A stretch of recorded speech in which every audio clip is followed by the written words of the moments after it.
ready over here. Okay. So, today's topic, today is Yom HaShoah, and today's topic is the Holocaust, to fathom the unfathomable. And I have 23 different sources that I want to share with you. Some of them will resonate. Some of them will not resonate with you. Some of them resonate with me. Some of them don't resonate with me. Some resonate more, some resonate less, and I imagine that each of us will be different in that which does or does not resonate with us. And we're going to present, as I said, many, many different ideas, viewpoints. Some of them might be explanations, and the scope of what happened is just so overwhelming that we'll actually see the response of one Hasidic Rebbe who felt it was just unfathomable. So, like I said, there is a wide range of views, ideas, thoughts, explanations, and we will work our way through, and hopefully we will come out with a better sense of perspective and or understanding than we began with.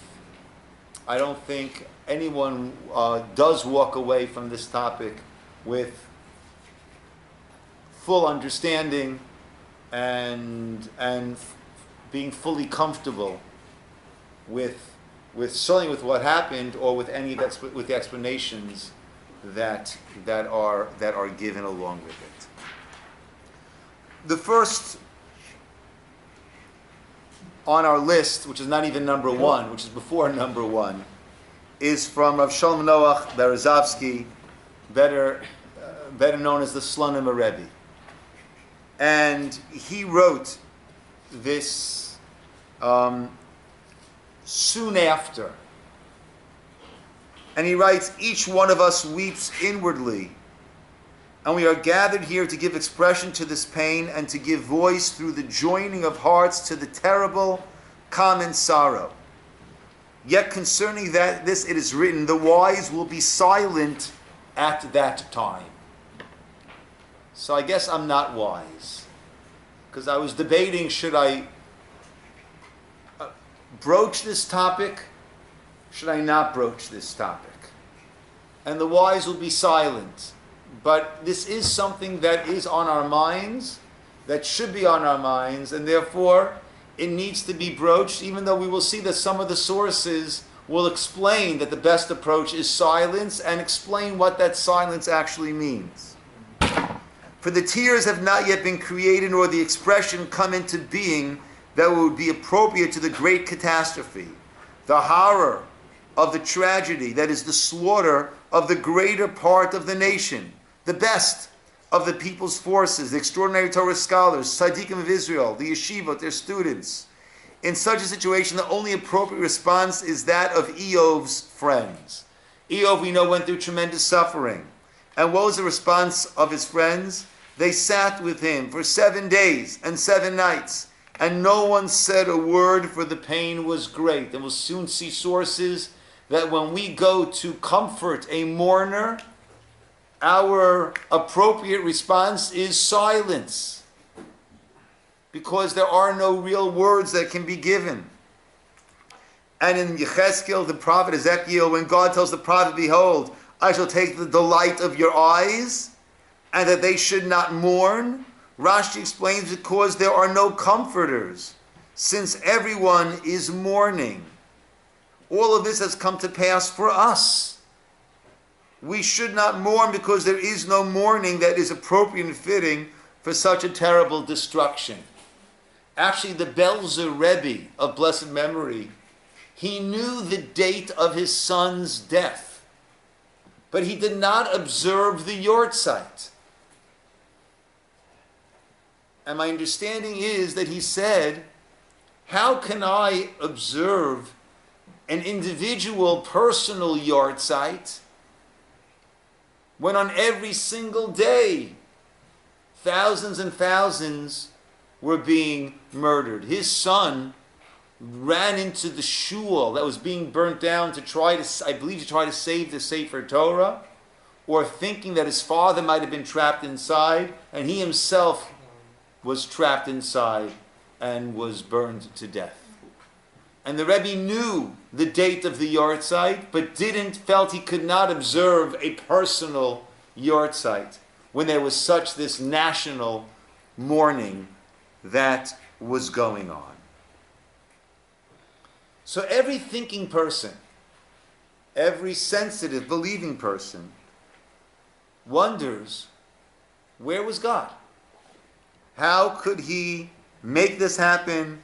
How could he allow this to happen? And there are many who lost their faith through the Holocaust, and certainly anyone who did not experience that cannot judge in any way anyone who did experience that, and cannot judge their reaction and their response to that. Rabbi, I have a real problem with people who say, where was God? Where was man is the real question. Man did it to man. God did not destroy Sodom and Gomorrah. Excellent point. And we will see that. It doesn't make sense. We will see that being discussed. Right? At the same time, a person could ask, why wouldn't God intercede? Right? Why didn't man intercede? Yes. But we hold God to a higher standard. Look, I agree with you. But certainly the question can be asked, and it is asked. Right? There are those, though, who had a very, very different approach. And for this reason, we're going to mostly be quoting people who went through it. Not those who are sermonizing afterwards, but those who they themselves endured it. One of those people was the Klosenberger Rebbe, Rav Yekutiel Yehuda Halberstam.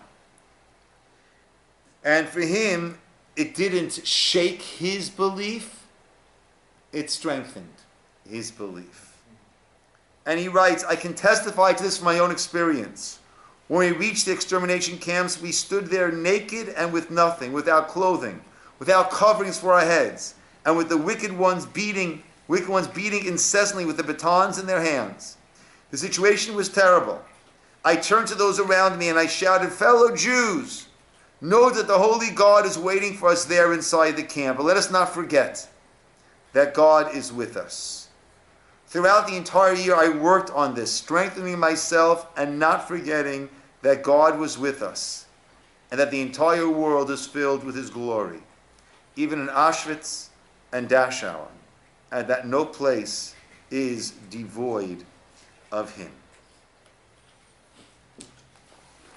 There are some who are able to rise to that. There's a famous story, I forget which Rebbe it was. It might have been the Bluzhever Rebbe.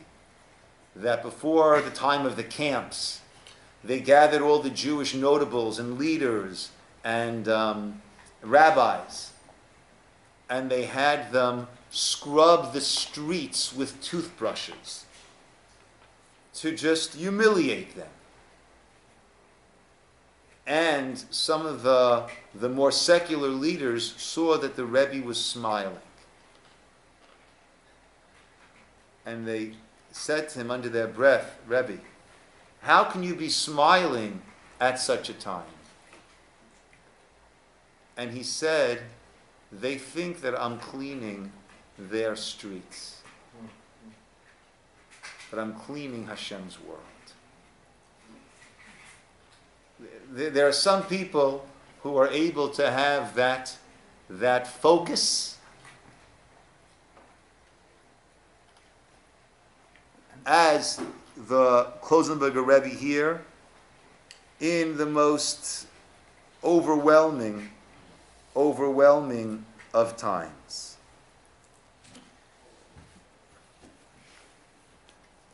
Whenever I used to see Mr. Gelman alav shalom, I used to ask him for a bracha.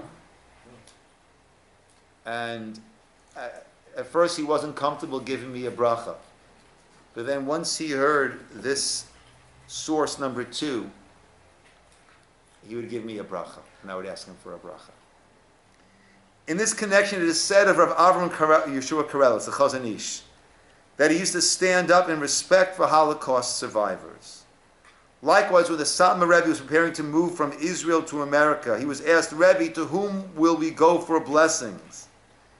He replied, go to any synagogue, any shul, where you see someone wrapping tefillin over the numbers he got in the concentration camps, he has the power to bless. Those whose faith survived are truly heroes of the Holocaust. Now, the Torah describes the Holocaust. The Tochacha in Devarim. Source number 3, the Torah describes situations of national disaster in sections of the Tochacha rebuke. At the end of Leviticus, in the Torah reading of Bechukotai, and towards the end of Deuteronomy, in the Torah reading of Kitavo. Both sections begin with a glorious description of a redeemed world in which the Jewish people fulfills all its obligations to God. We will enjoy health and wealth, be spiritually uplifted. The land will be fruitful and blessed. The vision is then supplanted by one of a world in which we have turned our backs on God. God's wrath, we are warned, will express itself in horrific national suffering. A Holocaust survivor once told me, this is not me speaking, this is the quote. I'm not the me over here.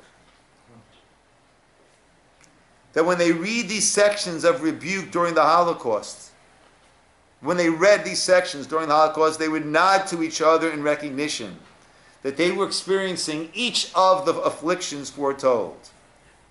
When we approach the subject of the Holocaust, we must remember that such national tragedies have long been part of our history, and that the destruction visited upon us was clearly predicted in the Torah. Now, keep in mind, a negative prophecy in the Torah, Rambam says, will not necessarily come about. That will depend upon the merits or lack of the people. But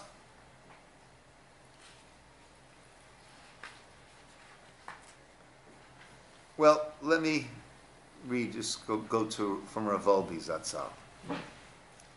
In the year 1844, a meeting of Reformed Jews in the city of Brunswick, Germany, threw off the burden of the mitzvot and permitted intermarriage. When Rabbi Yisrael Salanter, of blessed memory, heard of this, he said, they made their own new Shulchan Aruch. They've made their own new code of Jewish law, in which they permitted intermarriage.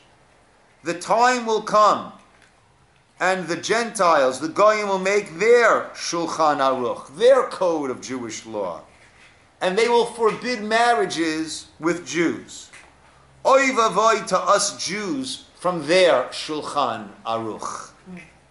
90 years later, in 1934, in Nuremberg, Hitler's legislation forbade intermarriage with a death sentence as a penalty. And that speaks of where we were heading in terms of abandoning our destiny as the Jewish people, where we were heading. After the Holocaust, one of the leading thinkers of the post-war Orthodox Torah community, Rabbi Eliyahu Dessler, put the Holocaust into this historical context. Source number 5. We are struck dumb at the terrible destruction that has been visited upon us in our generation. We ask ourselves, for what reason has God done this to us? What is this great wrath? Let us examine this. The entire period that preceded the destruction was a time when the burden of the exile was lightened upon the shoulders of the Jewish people. Clearly, the period of emancipation was ordained by God to serve as a preparation for us for the coming of the Messiah. And it was for this purpose that the burden of exile was lightened. Since we have turned the purpose upside down, and instead of understanding the hint from above to prepare ourselves for redemption out of joy and expanding our consciousness, we use the new situation to assimilate. Therefore, there awaited us the well-known danger of potential holiness that is not realized, as explained above. And the fact that the destruction came only now, even though the process of assimilation was one that had developed gradually for a long time, is because God is long-suffering and does not bring punishment until the measure of sin is full, and there is no longer any hope of a positive influence bringing about a repair. So we'll see. One of the approaches is that we were heading down the road towards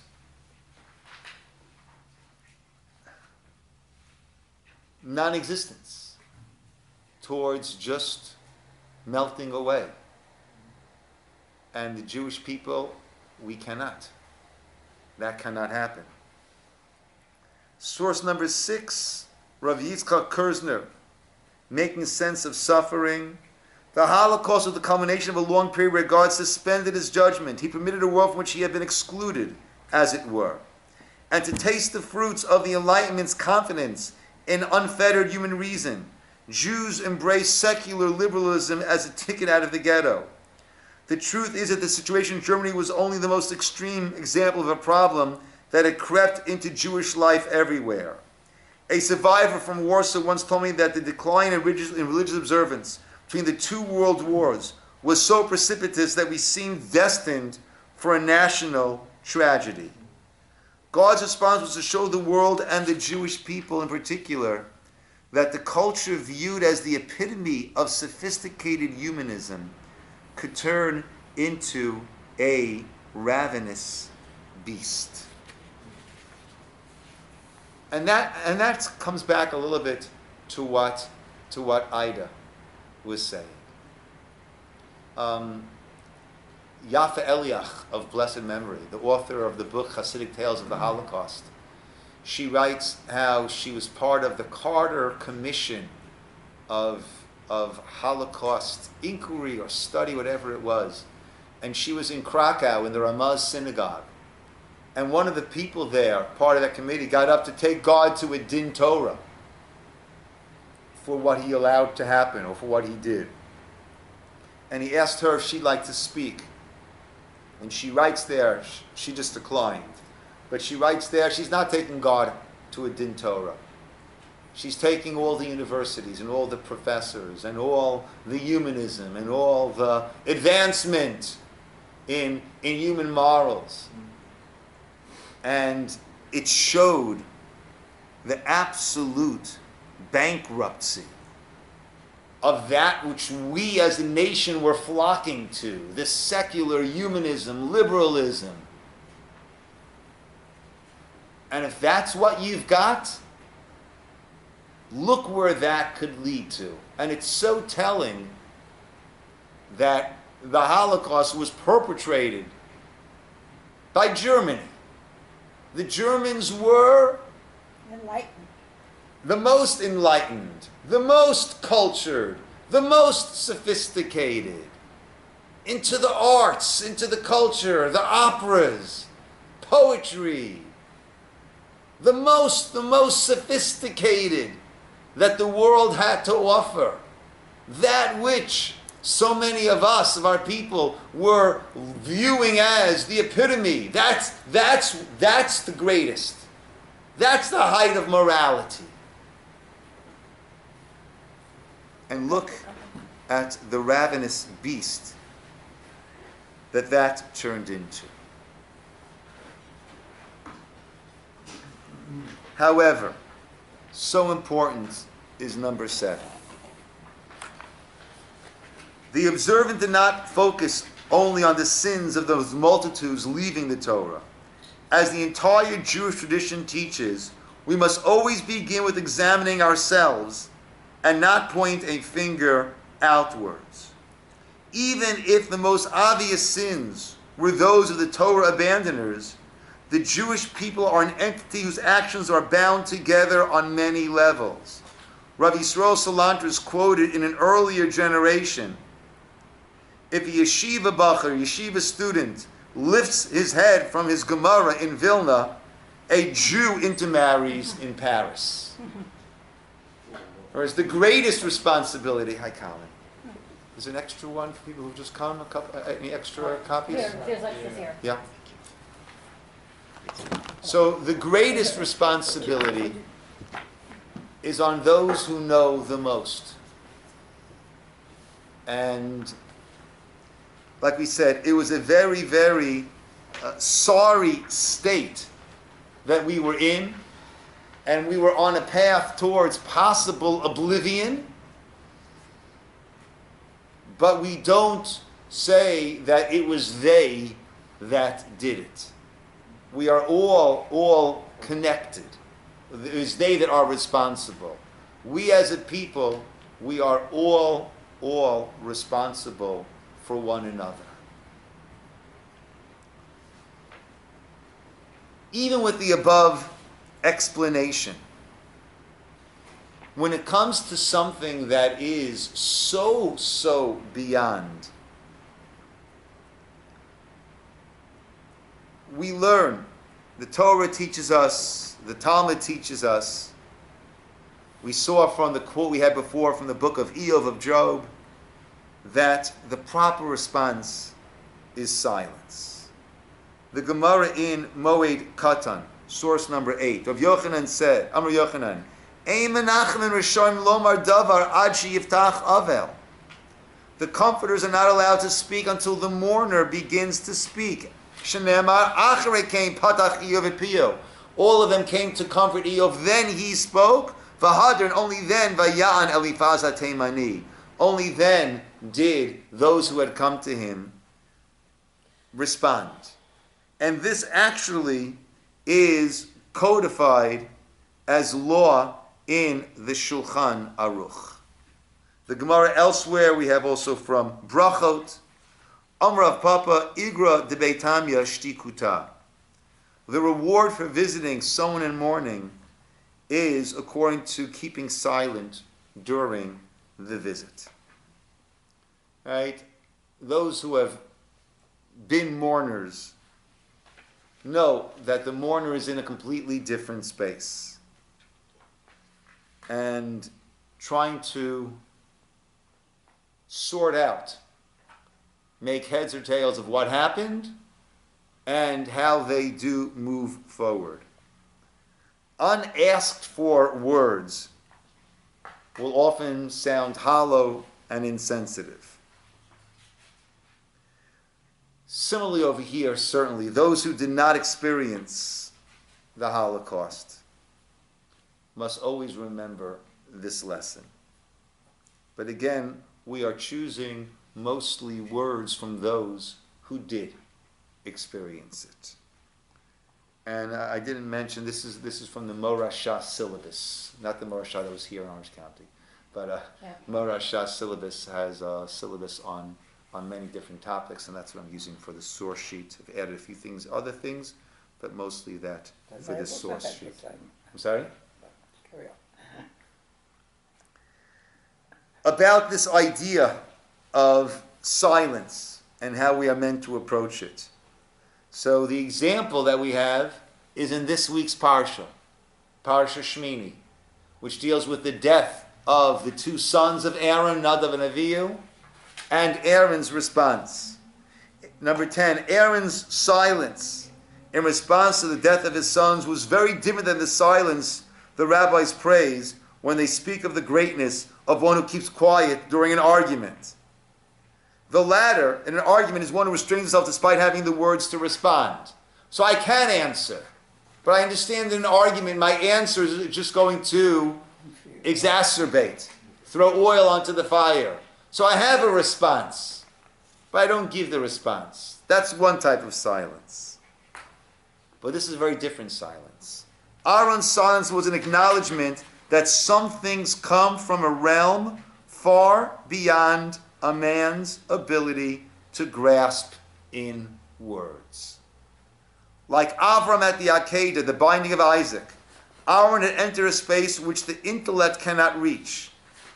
At the end of the book of Job, of Eov, God quiets Eov's friends in their arguments for divine justice and brings to Eov the true answer.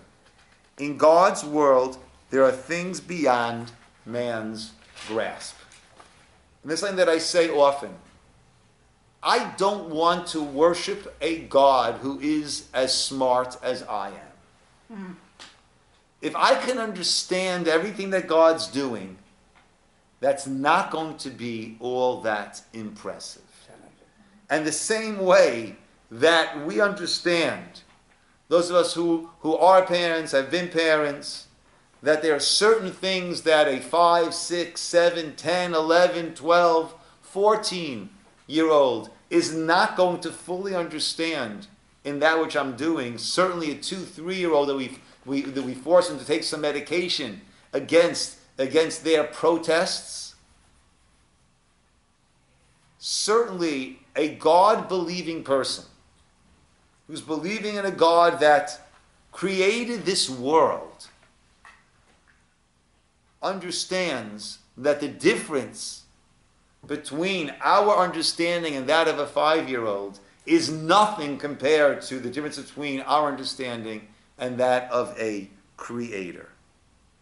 So as we grope to understand such an event as a Holocaust, we must begin in humility and silence and also end in humility and silence. And that's how many of those who were experiencing it, how they dealt with it. As source number 11, this is what took place in Bergen-Belsen. Gradually, the spiritual awakening came, and then age-old questions popped up. Eov's questions to the master of the world: why? What was our sin that the punishment is so severe? We debated this question more than once in Belsen. Philosophizing Jews attempted to delve deeply into the truth and grasp the course of events. All the debates ended with an ancient conclusion. God's ways in running the world are inestimably beyond anything a mortal can understand. In other words, there is a deeper dimension to a reality and to a framework that is far beyond our present grasp. Rav Yaakov Naiman discusses this concept in source number 12 in his Sefer Darchei Musar. Lahamin, to believe that God created heavens and earth does not require great wisdom, since one's basic intellect, hasechel hapashut mechayev lahamin bazeh, it pushes one in such a belief, such a direction. The greatest level of faith is believing God when one sees things that defy one's intelligence and cause one to ask difficult questions on the ways of God. When one nevertheless dismisses these questions and has faith in the God of the Jewish people and understands that it is impossible to comprehend the Creator, this is the highest level of belief. The way Rabbi Sachs explains God's answer to Moshe. When Moshe said, when the people asked me, what is the name of this God, what should I answer? And God's answer is, Ehyeh Asher Ehyeh, which is translated loosely is, Ehyeh, I will be, Asher, that, Ehyeh, I will be. So Rabbi Sachs brilliantly explains that as, you're not going to understand me. I will be that which I will be. If you're going to go through life, and everyone goes through life thinking, well, this is what God ought to do. This is what God will do. And, we're in completely different worlds, frameworks, levels of understandings. Actually, Colin, I was driving my car and I turned to hear a little bit of Prager. I had a couple minutes. And he quoted in Hebrew. Oh, I want to remember it. Oh, wow. But he quoted in Hebrew. Someone asked him about the Holocaust. Is that what's always going on in that program? Is it? Oh. Because you told me one thing, I turned around and this guy's asking about the Holocaust. He's coming to Orange County, you know? Yeah. But I think the expression is im yadati hayiti, which is, if I would know, I would be him, with a capital H. If I would understand everything, then I would be God. And none of us are. And that's the Ehyeh Asher Ehyeh. I will be that I will be. To believe, the third paragraph there in source number 12, that there is no injustice, even though according to one's perception, one sees staggering injustice. As we have seen in our recent history with the murder of 6 million Jews, those who were righteous, luminaries, pure, boys, girls, men, women, entire cities and families were decimated without a remembrance. Regarding this, one must believe there is no injustice, for everything the merciful one does is for the good, and there's a heavenly calculation for everything. It's accepting that there is a domain, a realm, a framework, and a dimension that is completely beyond that which we are privy to. An example, that I heard, a person is relating, right? I saw the most horrific thing. The person was strapped down.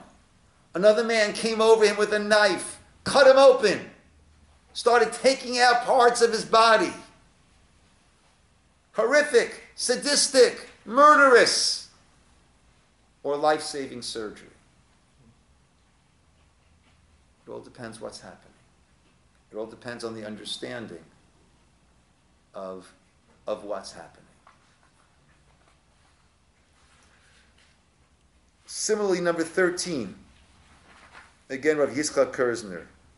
God in his essence is unknowable. But that does not mean that he does not exist. The totality of his ways is unfathomable. But that does not mean he has no ways. Intellectual endeavor remains crucial, but it must be coupled with another element, trust. Right? We try to understand. There are Batei Midrash, houses of study, filled with volumes, trying to understand. But the key is trying to understand. There must be this element of trust. Trust is what we are left with when we have gone as far as we can towards intellectual understanding and have still not obtained satisfactory answers. Trust is the certainty that there is a sense to God's ways even when we are denied access to those ways.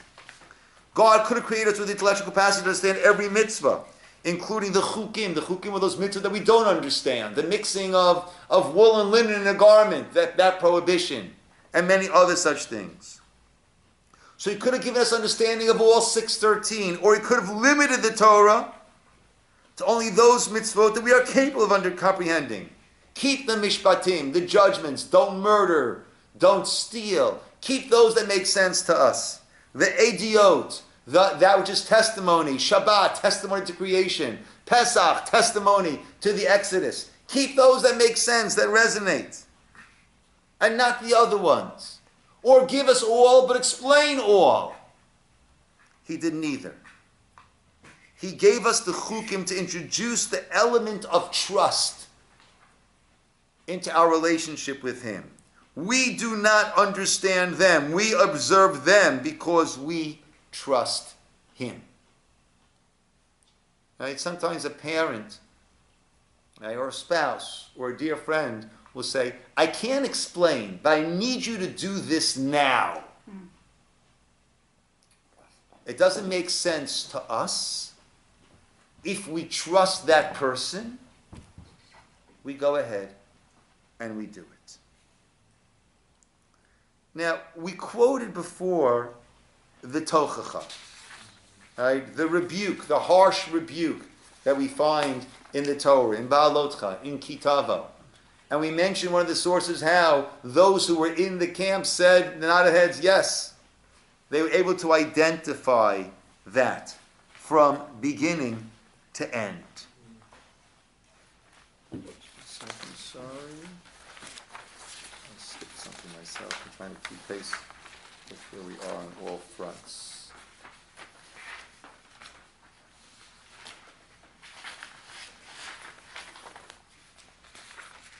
There we go. Sorry. Let's keep in mind that punishment is not a Jewish concept. There is rehabilitation. There is correcting. Punishment is, you did this, patch. You're going to pay for it. You're going to feel sorry for it. And that's anger. That's vengeance.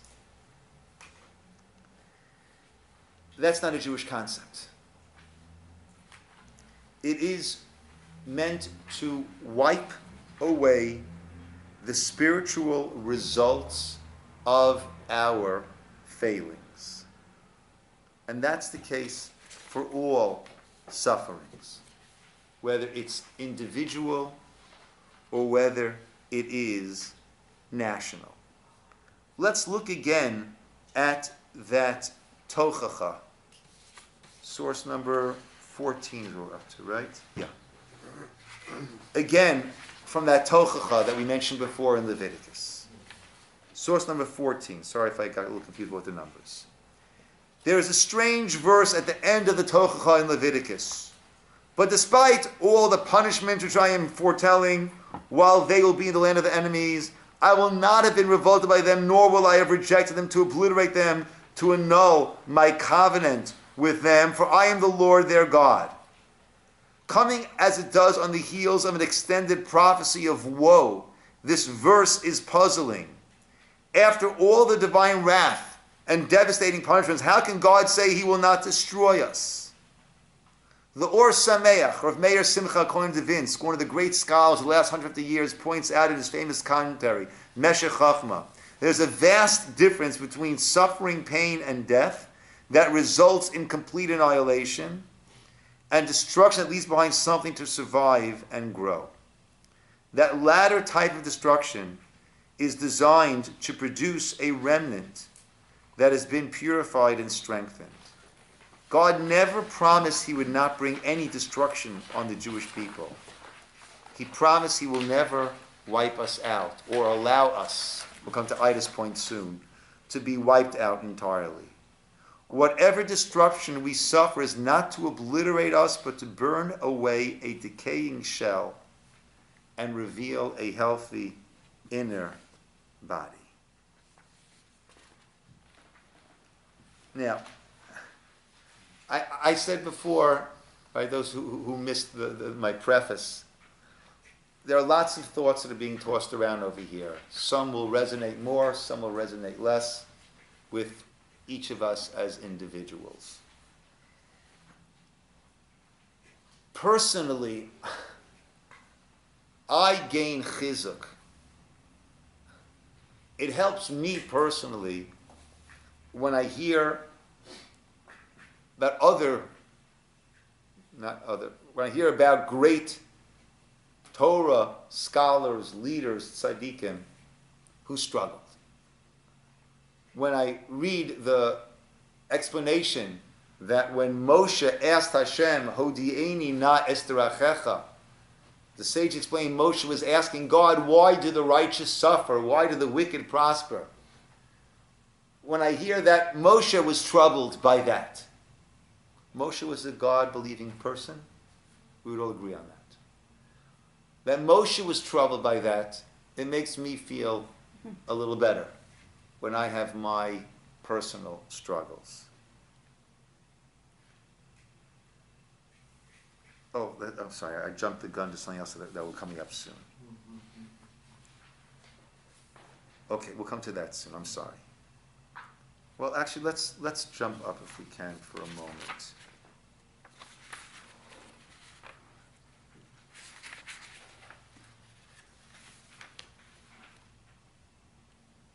All right, let's go straight, I'm sorry. Here. Another approach to what led to the tremendous suffering and what it came to rectify is from the Binat Nevonim of Baruch Rabinovich, which is the issue of divisiveness. As for the second temple where the people were engaged in Torah and the commandments and acts of loving kindness, why was it destroyed? The Talmud tells because there was senseless hatred. The senseless hatred can be compared to the three cardinal sins: idolatry, sexual immorality, murder. The devices includes also the sword that prevails between one rabbi and another, even when their intentions are to bring glory to God. It says, lo titgodadu, do not form separate, closed groups. You should be a single group. He has founded his company upon the earth. Therefore, for as long as they fail to repent from this transgression, the redemption is postponed. It makes no difference if they engage in Torah, observance of commandments, or even acts of loving kindness, since they are likewise engaged at the time as well. The Gemara tells us they were engaged in, right? They did not repent. The temple was destroyed. See, he says, it's not because people broke off from orthodoxy. He says that it's because of the internal relations between us. The sinat chinam, how we treat one another. 16 is what was what I was mentioning before. The Piashner Rebbe. At first, he described the hardship of his generation as a link in the chain of the Jews' tribulations. He did not regard them out of the ordinary in Jewish history. In 1942, there was another gradual change. And he stopped seeing events in another chapter, but as something comparable to the worst catastrophe, to the destruction of the temple. In November of 1942, witnessing the brutal deportation of emptying ghettos, he added a note stating unequivocally that what his generation was experiencing was unprecedented. So it left many of the greatest bewildered. There is a concept of Hester Panim. And this goes back again to what I mentioned before, what Ida had said. Hester Panim is the verse there in Devarim, source number 17. Anochi haster astir panai bayomahu. I will hide my countenance on that day. God allows things to occur. He does not do evil, but he will step back. Sometimes as a parent, right? A child wants to do something, and you told them it's not a good idea, it's not a good idea. Sometimes as a parent, you let the child do it. Obviously, nothing that will tremendously hurt them, but you let them learn their lesson. This is what you want. This is what you think will bring you happiness. You think this is the way. You can see where this will go. Right? The question that many ask, like Ida said before, is not where was God, but where was man? Where was humanity? There were many humans, but where was humanity when last night at the JCC at the Holocaust, the HaShoah program, quoted that a person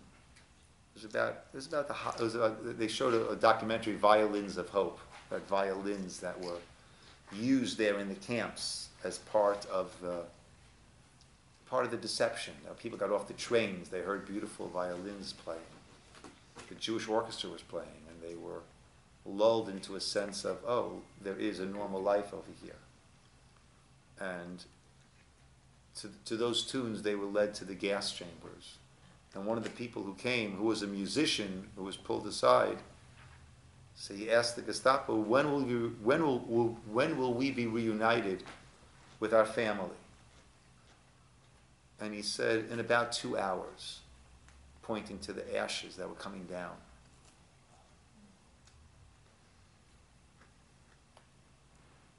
Humans who would become unhuman. No humanity. Where was mankind? And we sent a load of refugees from the shores when they tried to make it back to America, and they sent them back out. Yeah. The United States did not open its doors. Yeah. No countries were really opening up their doors. Rabbi Sachs offers a very, very interesting point, and then later again we'll quote him again for a different perspective. When the people of Israel is faithful to the divine word, it lives securely in this land and experiences the providence of God. At such times one can speak of divine reward and punishment. But when it abandons God, it is sent into exile, which is not punishment as such, but something worse, the withdrawal of providence.